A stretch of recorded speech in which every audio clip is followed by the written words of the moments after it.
Thank you for quieting down. Hannah didn't want me to Hannah didn't want me to make an introduction, so I'm not going to make an introduction, but I didn't want Hannah to have to come up here and get you all to quiet. But here's the lovely and talented Hannah Al-Jabari.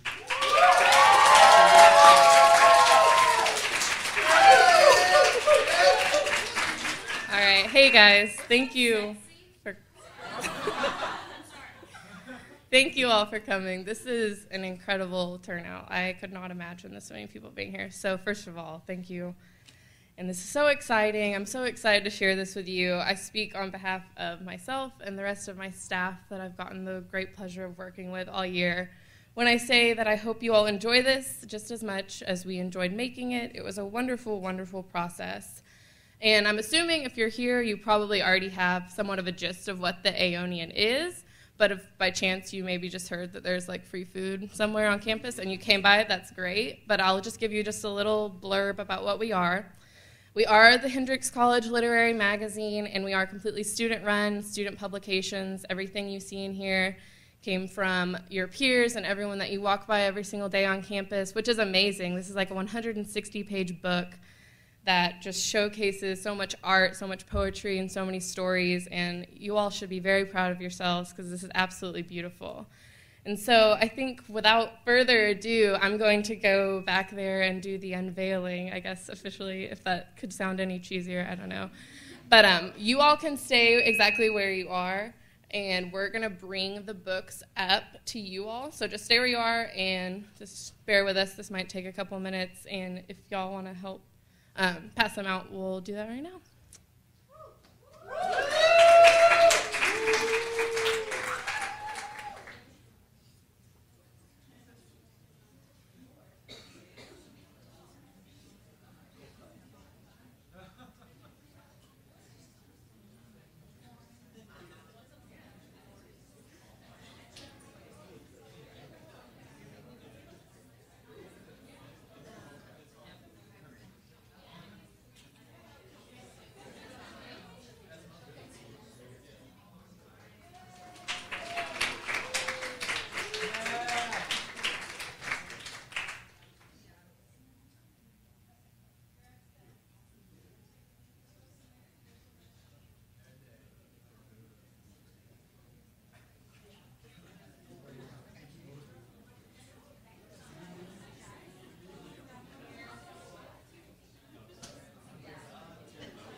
Okay, so does everyone have a copy? Yeah, we're good? Okay, I personally want to thank a lot of people because this would not be possible without so many of you and so many others around here. And so, first off, the Murphy Foundation, they're the ones responsible for this party. And so let's give them just a big round of applause. Just specifically, Henrietta Veneman, Sarah Engler-Young, Lauren Daly, Daniel Williams, Shinyi Pai, all of you guys are amazing. We wouldn't be able to do this without you. They help display everything. They bring all the wonderful food that I know you all love. And so thank you so, so much for doing this. We appreciate it. Professors Hope Coulter, Melissa Gill, Tyrone Jager, and Maxine Payne led workshops for the staff in the fall. And those were especially helpful for the staff, just being able to understand how to critique art. And also just a special little thank you for Ty for being our advisor and kind of like keeping me sane at times when I thought I might be going insane. Allie Dillard, she designed our front and back cover, which is awesome. She came up with the ideas, she did it all, so absolutely beautiful. I'm very, very happy. Courtney Johnson made submission posters for us, so thank you to her. Student Senate for funding and giving us a little extra funding in the end when we ended up needing it. Arkansas Graphics is our printer, so thank you to them. And obviously, I think the most obvious thank you goes to the artists and all the writers. I mean, this magazine wouldn't exist, obviously, if we didn't have anything to fill the pages, so I think the biggest thank you goes to them. I would like to do a little bit of a special thank you to my staff, and so I'm going to call your name, and whenever I call it, if you wouldn't mind standing up. Tess, I know you're a little crippled, so if you want to just like wave around, that's fine too. But my associate editor, Johnny, who is also really good at being level-headed and not making me lose my mind. And you can stay standing and like we can just clap at the end because that will get old after like I name 18 people probably. So Lauren Bowden, Katie Kaysen, Allie Dillard, Katie Edwards, Joanna Johnson, Harrison Louder, Julia Lee McGill, Meredith Morrison, David Moskowitz, Taffy, I know I'm going to say your name wrong, so just Taffy, Catherine Pittman, Laura Pod, Anna Ragney, Sal Salam, Tess Stewart, and Trevor Treach. Thank you all so, so much. You all put in an amazing amount of work. We would have 3-hour-long meetings where I just like wasn't sure if they were going to punch me in the face or come back for another meeting, but they kept coming back, and you know we made the magazine, so very thankful.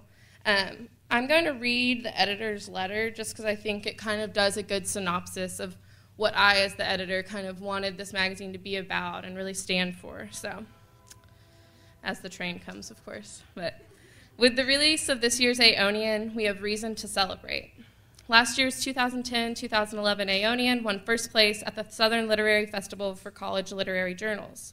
This recognition not only serves as proof of the outstanding work that comes out of the Hendrix student body, but also speaks to the growth and development of the arts here at Hendrix. Celebrating is indeed what we should do, but it is also the time for the Aonian to push itself to new limits and to grow even further. The theme that the Aonian has taken on for this year deals with sewing, stitching, collaging, and blending materials to create one unified product that displays Hendrix's ever-changing, ever-growing spirit. While we have reached a new standard to hold the Aonian to, we desire to keep raising that standard and continually display the creativity that comes from Hendrix's students. Of course, it is this very creativity that makes the magazine what it is. We invite you to read and enjoy the pages you now hold in your hands.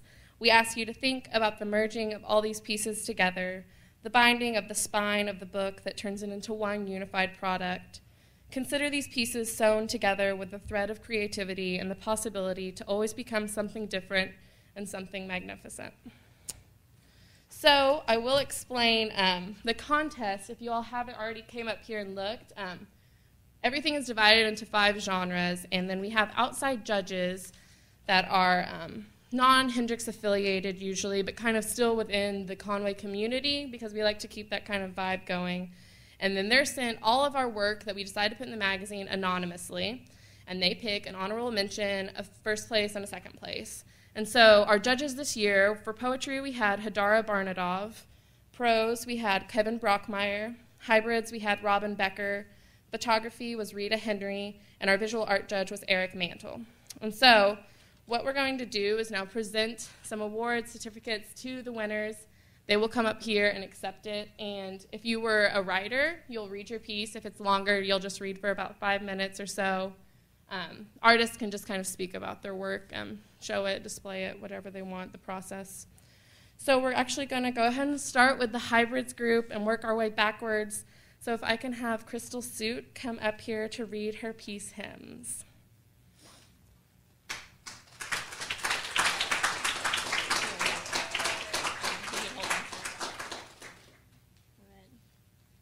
Let me hunt it down first.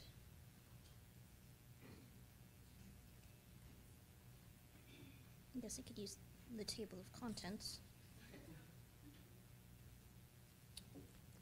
Page 132.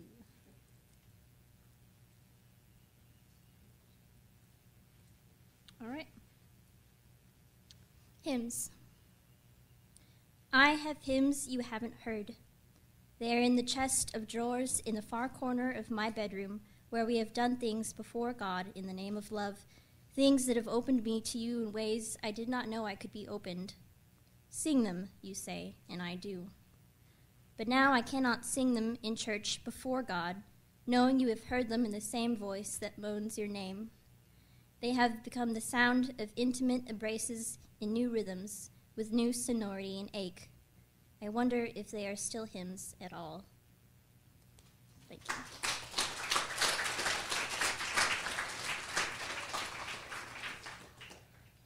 Next up, we have Sydney Abernathy, who won second place for her piece, Cockroaches.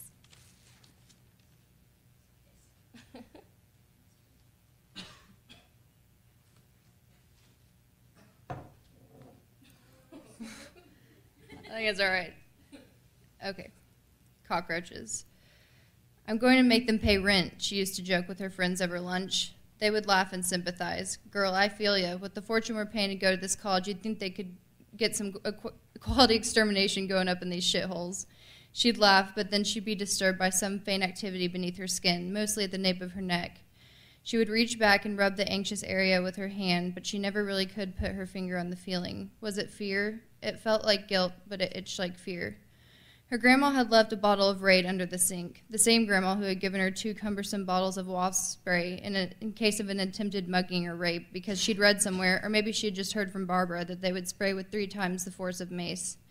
She couldn't use the Raid, though, not anymore. The bottle reads, kill on contact, but she knew that this was a sick lie, because whenever she sprayed with one with it, it would continue to scurry for a foot or so and then flip over on its back and convulse, and she would end up standing over it, spraying half a bottle with tears in her eyes, whisper yelling so as not to wake her roommate. I'm so sorry, little guy. Aw, shit, I'm sorry. Please, just die already. In the beginning, she had used a solo cup and a piece of cardstock to trap and carry them outside, but this tactic involved hysterically throwing both the cup and the cardstock into the air and going back out later to retrieve them. She often worried that her neighbors at the Ego House referred to her as the serial litterer. One night, when she was stuck in another web of insomnia, envisioning roaches scurrying across her ceiling and into each other's matchbox beds to mate somewhere inside the walls, a roach fell onto her half-open mouth. Aw, hell no. That's it. She packed up her essentials. It's time, she told her roommate. They set up camp in her car. It was only a temporary solution until they could decide how to proceed. Things were going considerably well, given their circumstances, until one night, when she ground her teeth so hard, one of them cracked. In the hurry to pack, she had forgotten her mouth guard. Don't go, her roommate had begged, wide-eyed. I have to, she had said. They're my last set of teeth. On her way up the staircase, she remembered that they hadn't even thought to take the trash out before the evacuation. The roaches had been feeding on it for weeks. She began to unlock the door and realized that it was already unlocked. She could hear the faint sound of music playing. She pressed her ear against the door. Eartha Kitt? She held the house key in between her index and middle fingers, pointing outward toward potential predators, just as her grandma had trained her to do in situations kind of like these. And she eased the door open. She glanced around the room, but the only movement she caught was the record player's spin. The itching fear at her neck's base recklessly emboldened her, and she yelled out, "All right, show's over, motherfucker." A baritone voice replied from her bedroom, but the show has only just begun. He moved slowly into the door frame, but she knew instantly who he was when she saw the first twitching leg. In front of her stood a giant cockroach wearing her red kimono and smoking from a calabash pipe. Not such a little guy anymore, am I? He said, using his huge antenna to disperse a cloud of smoke that lingered between them. She screamed and ran to the bathroom, locking herself in. There was a polite knock at the door, and the baritone voice said, "Relax, we're going to start paying rent." The itching had grown so urgent that it was overpowering all other fears. She reached her fingers up to her neck and paused. She felt something solid and cold. She looked back over her shoulder at the mirror and saw the zipper stretching down the length of her back. At the top of the zipper, where it began to ease open, was a twitching brown triangle. "It's a great sin to kill one's own flesh and blood," came the deep voice of the roach.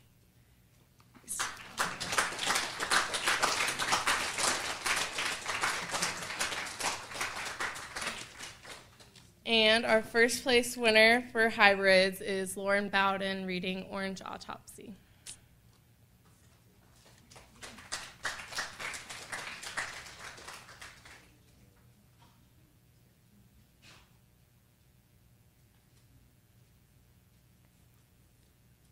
Orange Autopsy. In the Keys, Mohammed smokes almond hookah from a clinking funnel to quiet his hunger. The smoke lingers on the calluses of his fingers until I lick them clean. This morning he told me not to leave the Quran on the floor, but I did anyway.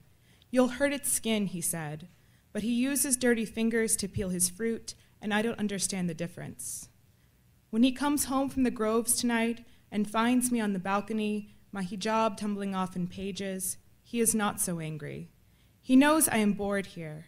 I miss my sisters and red sand. Tonight, Ramadan is over. We feast on each other, hoping not for Ummah, but for the little death. We fall to the floor naked, kneeling in prayers to Mecca. He cracks my bra and halves me apart. When I am finally swallowed and squeezed, my hair soaked, my body spent, I taste juice. I am a Pakistani orange. The white women in my town may click their tongues as I trace the shore swaddled in silk rind. They forget the pleasure is in the peeling.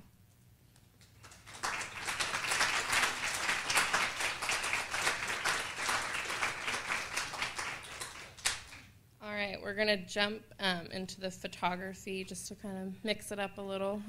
Stacy Svensson actually won honorable mention and second place. So if she is here, she can come up and accept both of hers and discuss her art. And both of your things are both in the same one. Hi, I don't really have a lot to say. I made both of these for the photography class, and they're just happy accidents. I'm not a planner or do setups or anything, and that's that. Thank you.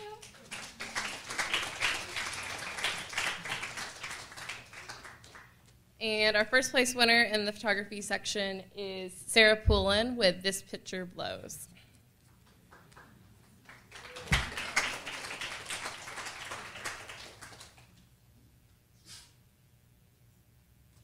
So my photo is called This Picture Blows. I like to incorporate a little bit of humor into my art. So if you guys haven't seen it, it's the girl blowing up flour in the air. And my favorite thing about the photo is probably all the things that you can't see in the photo. So this was a friend from high school that we took photography together, and I called her up after not seeing her after a couple of years and said that we should do a photo shoot because I knew that she would be okay with getting messy. And I wanted to use the texture of flour in my photograph. And so we covered each other in flour and played for like literally a couple of hours before this picture even came along. But it's funny because this shot is all about play and being playful in a world that kind of looks down on people over the age of 20 playing. And it was taken at an elementary school, and right to the left of her is a sign that says no loitering, and right to the right is bars on the window of the elementary school. And so it's kind of ironic because there's this piece of just play surrounded by all these things that are telling you don't play, don't play. And so I just really like how it's just really about letting go and having fun, which is also why it's called This Picture Blows. So.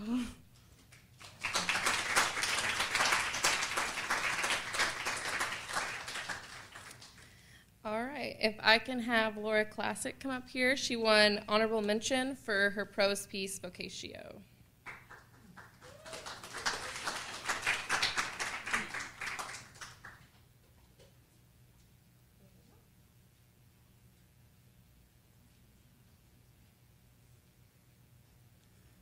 Okay, forgive me for page flipping for a sec.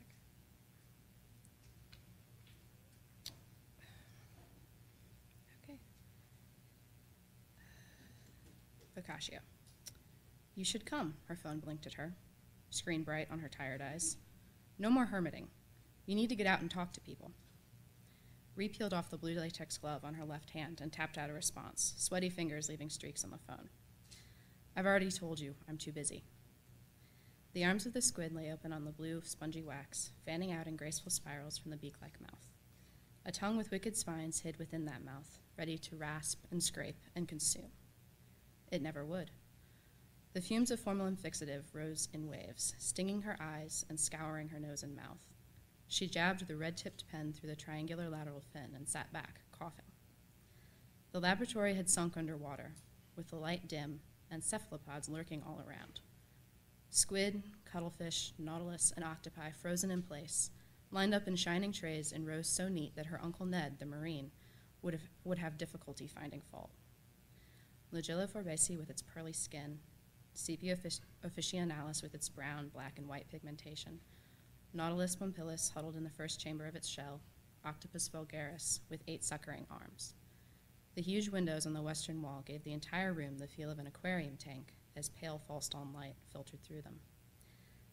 10 lab benches were neatly placed to provide the proper visual and physical stimulation for this exhibit of studentist biologists. All that was missing was the sign on the viewing window listing the species, their geographic distribution, and status as threatened or thriving. The subspecies inhabiting this particular lab were the variant of studentist biologists known as pre-med freshmen who didn't realize becoming a doctor was actually hard work and will be a Spanish major bashing biology by the end of the semester. Unfortunately, this particular subspecies showed no signs of endangerment. One of them designated a noxious invasive pest species that should be sprayed with formalin upon approach to the lab, but no one on campus agreed with her. She squeezed her eyes shut and rubbed them against her shoulder. Picking up the last plastic cover, she snapped it over the stationary squid, keeping it fresh for the bleary-eyed, hungover Nitwick froshlings to rip into pieces in a couple of hours. Scraping her stool against the tile floor, she stretched and stood. Her back cracked loose with a sound like the snap of a bivalve shell breaking.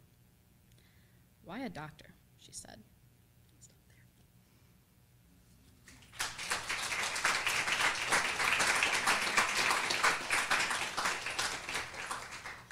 All right. Our second place winner in the prose category is Rachel Thomas with What Happened During the Ice Storm.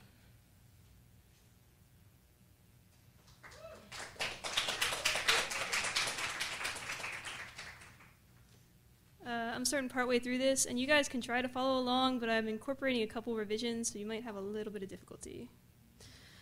What happened during the ice storm? See, when the ice storm blew in, I was in town, and so I got stuck at my place.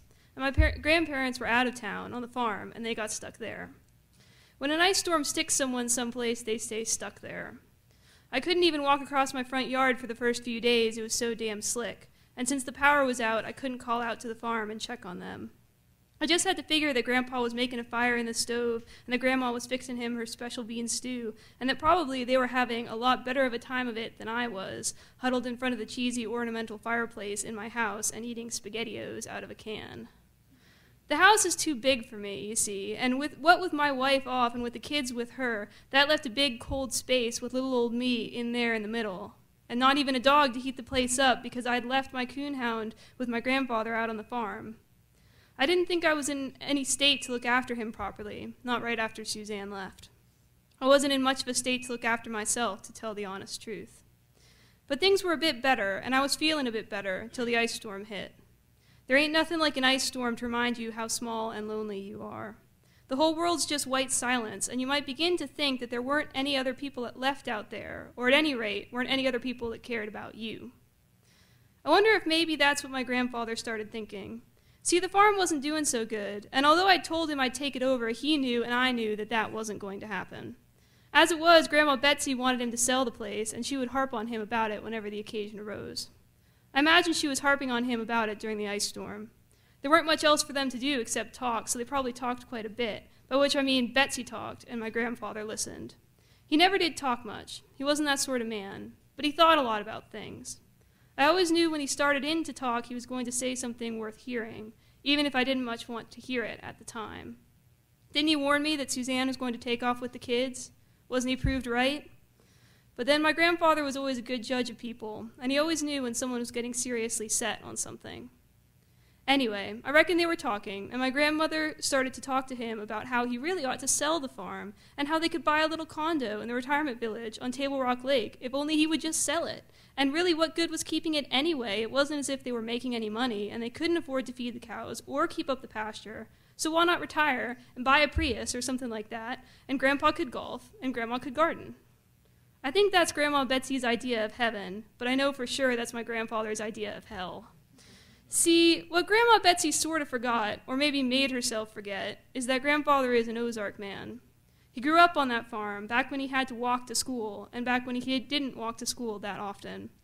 He learned the world on that farm, learned the damp summer heat and the smell of a cattle pond in summer, and the color of oak leaves in autumn and the sticky sharpness of pine pollen under fingernails, the feel of that hard, rocky Ozark soil, edged chert and round limestone through boot leather. Beyond that farm, there just wasn't a world to him. So what I think is, when he saw at last she was seriously set on this thing, and with the ice storm reminding him how small he was, and how that world of his could vanish in an instant under a blanket of white nothing, how it was already vanishing on all sides, what I think is, he just climbed behind the wheel of that old battered white truck, the truck he loved more than his wife sometimes, and drove down to the pond. And I think he felt that crack coming up through his feet, and he just let the world he loved swallow him up. Thank you.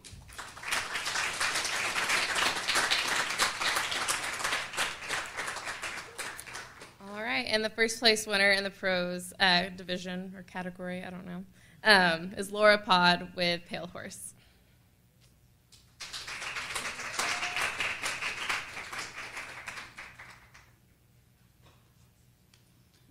All right, everyone can hear me?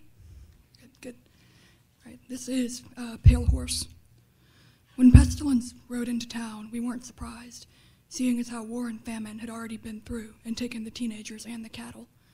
Still, we turned out in our dozens to watch the horsemen arrive, a swelling dot on the two-lane highway. The ashen horse's hooves struck through the asphalt straight down to the red clay beneath, and the scrubby wildflowers on the side of the highway withered in its fly-ridden wake. My mother started muttering about Lady Bird Johnson and how she'd be rolling in her grave if she could see this. Father Ackley tried to shush her and broke out the communion wine like somebody in an action movie montage, and I was just happy that at least the horse wasn't leaving puddles of blood in its wake like war had. He took away the only swimming hole in town by turning Stark's Pond into blood, and then famine dried it up entirely. The edges of the rider bled pale green and black onto the hard blue canvas of sky, and as pestilence came closer, it congealed into a visible form. A skeleton covered in skin, mouth and eyes full of flies in their thousands, lank blonde hair falling out to lie like pale serpents across her black leather jacket, white t-shirt, Levi's worn nearly white. "Somebody's a Brando fan," Mr. Dryden said as Pestilence rode her horse through the parting crowd and down Main Street to the town square. Miss Jones saw her box of petunias by the courthouse crumble as Pestilence passed by and dissolved into tears on Father Ackley's shoulder. I ducked out from beneath my mom's hand and met up with Bobby on the edge of the crowd. "Let's follow her," said Bobby. I didn't really want to, since the last thing I'd heard my older brother say before he fell into step behind War on his blood-red horse was, "I have to follow him." But Heiko was a tiny town, and if the other kids thought you were a coward, then you were just doomed for life, or until you went to college, which, when you were 10, seemed like the same thing anyway. Bobby yanked me down the street towards the courthouse, past the Coffee Cup Cafe and the Billy the Kid Museum, and we ducked behind the columns outside the back entrance. The horse stood on the pristine lawn that wasn't so pristine anymore, cropping the grass and swishing its tail to shoo away the flies that followed its rider. Pestilence herself sprawled out on the steps, her booted feet kicked up on the banister, a battered cowboy hat she'd swiped off the wooden Billy the Kid statue outside the museum tilted low on her head. Her face, now that I could see the skin stretched tight as a drum across her skull, looked like a saddlebag with eyes. "Look," Bobby hissed, stabbing a finger at her and nearly toppling out from behind the column. "She's got the newspaper." True. The force of religious terror and disease held the newspaper propped up on her bony knees and perused the sports section with fly-ridden eye sockets, then crumpled it up and threw it over one shoulder into the trash can without looking. God knew why she read it. It'd been nearly a month since the horseman started writing, and we hadn't had a new paper since. My dad tried to get to the next town over and found that all communication devices stopped working when the horseman came. He'd come back and told us that the horseman possessed, quote, quantum powers, and appeared simultaneously in every town, no matter where it was. The end of the world would all come at once, so there was no point in trying to drive anywhere else, because no matter where you went, the horsemen were there, waiting. I suppose you could take comfort in the fact that the end, when it came, would leave no one behind.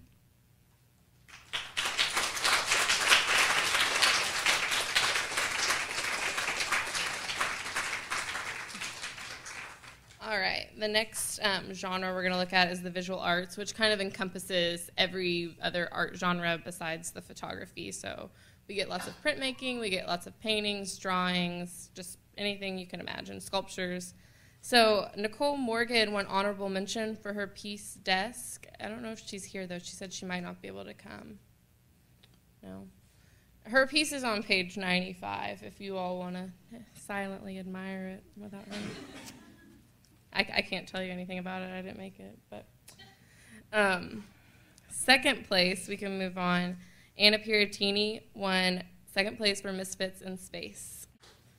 And first place is Anna Hunter with Decisions.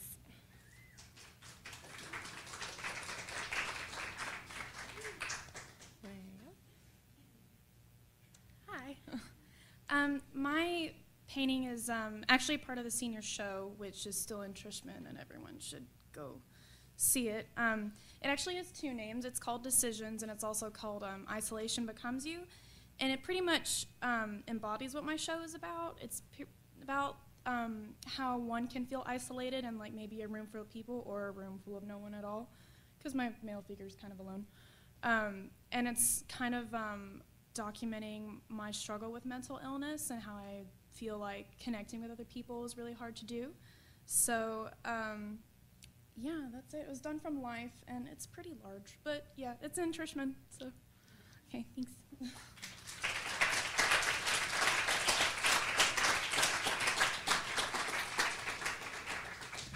All right, and the last genre we're going to look at is the poetry, and Sal Salam actually won honorable mention and first place, so just to avoid him having to come back up here another time, if he wants to go ahead and read both of them, that would be lovely.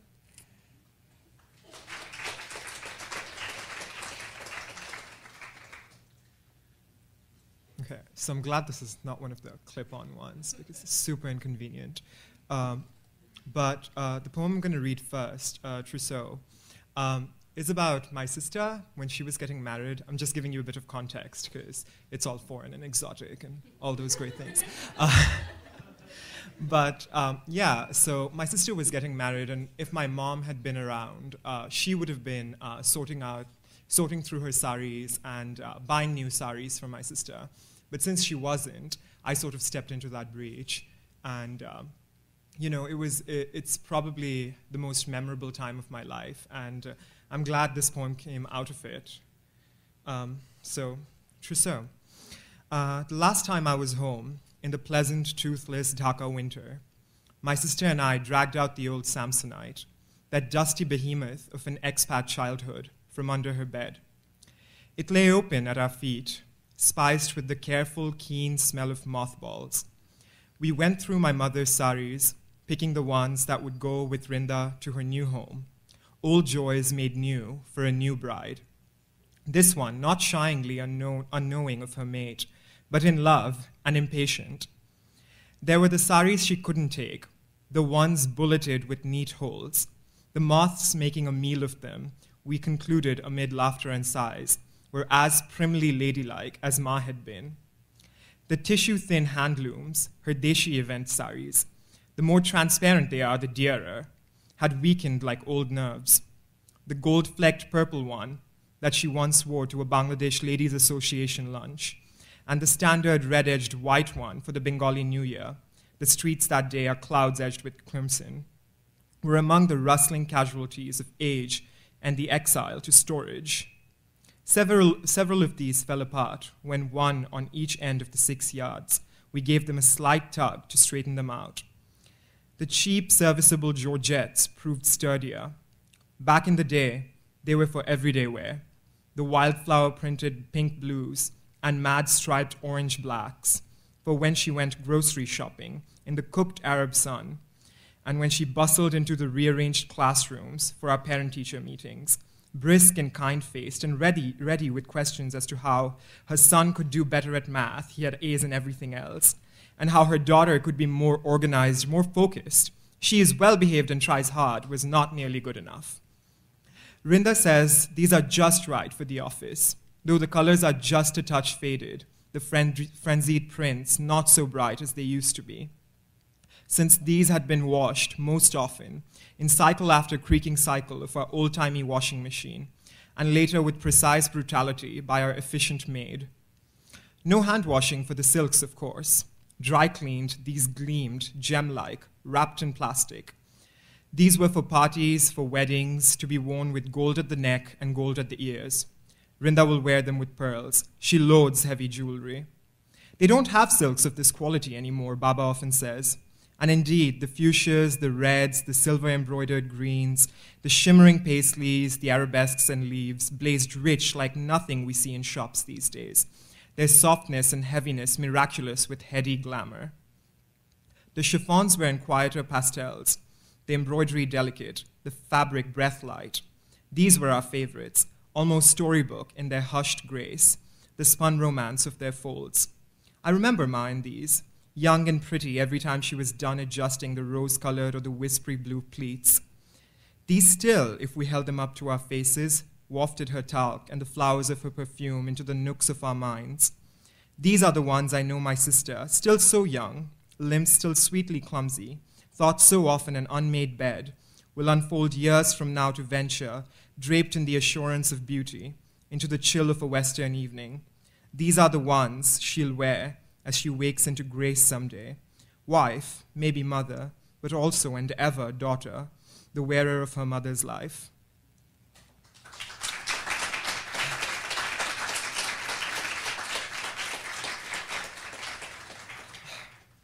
This next one, I'm hoping to sell to Minute Maid or for like a really artsy commercial that they can do. I think it's a great idea. Ode to OJ. You contain joy, calm when encased in plastic promise. Uncapped and set free, you become multitudes of golden boys and girls sailing off a cliff tipped over the waiting crystal of long-sunned rivers. You're wave after wave of chilled sunlight, grove after grove of Eden made unlost. You are songs squeezed from tropical Augusts, your sky poured through the sieve of a flame-cooked sunset. How, asks man, to marry the blossoming of joyous health to the sighs of pleasured senses? The answer lies in the splash of your gemmed fall, the cool citric flush of your breast. Soccer match scores, wins and losses are mostly forgotten, but I know by heart the ching of your freshly minted smell after rain-sodden grapplings on muddy fields. You flood the pitted prairies, the slicked ocean caves of my mouth with rushing life. The tanged ache, as you burst and burst on my tongue, is life itself.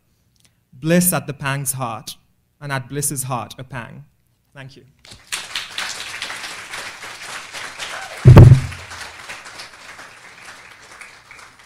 All right, and the last reader that we're going to have is Trevor Treach. Trevor Treach, I know how to say your name, I swear. Reading Somnambulist.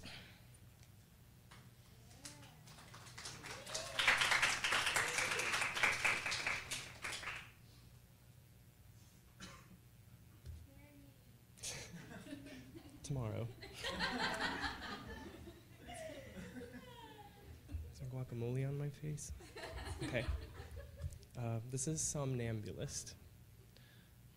Why is it that you feel most loved, most loving when you slip into sleep? You lie here wishing for his lips and eyelashes' simplicity when asleep. Slivers of moonlight, warm glow of lamplight barely seeps into your room. The traffic below his apartment streams on. He feels no chagrin, asleep. What a precious constant, that semi-conscious state. What sight in blackness. Can you taste roasted chicken and cayenne? Can you still see Berlin, asleep? So many nights together, so many more apart. He's there in the city that never sleeps. You're here with the crickets and the wind. Yet he'll manage once again to sleep. See you in dreamland, he always says. He waits for you at the appointed place. He is your lucid dream, the destination of your sleepwalking. You've been asleep. Yes, you spend your days asleep now. Everyone is fooled while you walk about. Everyone is fooled while you dream. The sun goes up and then down, again sleep. It won't be long now, the same empty, daily, nightly dream. Soon you'll be, have you forgotten how to wake? Now's not the time. Grapefruit and gin, then sleep. Sleepers can't be blamed for their actions or inaction. Their minds are elsewhere. Sorry I didn't see you. Sorry you don't exist. I can't be held responsible if I sin in sleep. You sometimes worry that things are blurring. What is the dream? Is it you? You're waxing existential, friend. You hear the subway violins. You sleep. Thank you.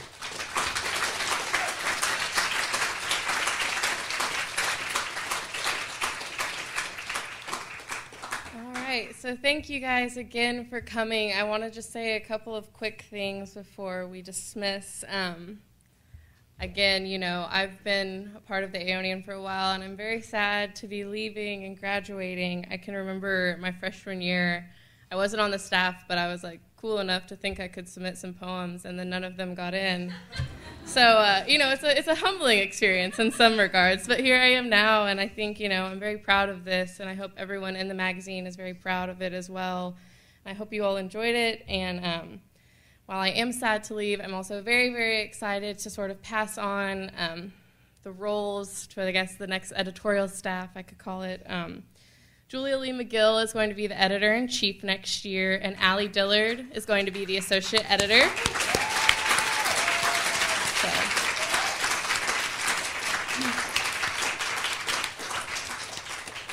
I have no doubt in my mind that you guys will create a beautiful magazine, so I'm very excited to see that next year, and you better send me a copy. So thank you all. Have a great Thursday afternoon. Have Thursday evening, whatever day. Bye, y'all.